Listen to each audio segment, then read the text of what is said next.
ত্রয়োদশ জাতীয় সংসদ নির্বাচন ও গণভোটকে কেন্দ্র করে দেশ জুড়ে বিরাজ করছে উৎসবমুখর পরিবেশ।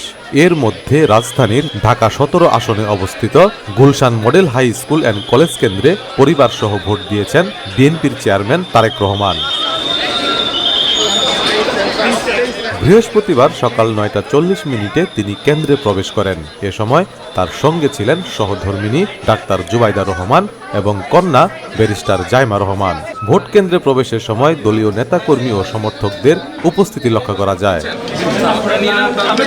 কেন্দ্রে প্রবেশের পর নির্ধারিত প্রক্রিয়া অনুসরণ করে ভোট দেন তারেক রহমান ও তার পরিবারের সদস্যরা। ভোট প্রদান শেষে তিনি সংক্ষিপ্ত সময় কেন্দ্রে অবস্থান করেন এবং ভোট গ্রহণের সার্বিক পরিবেশ সম্পর্কে খোঁজ খবর নেন। এছাড়া আরাফাত রহমান কোকোর স্ত্রী সৈয়দা শারমিলা রহমান সিথি এবং তার দুই কন্যা জাফিয়া রহমান ও জাসিয়াও একই কেন্দ্রে ভোট দেন বলে জানা গেছে।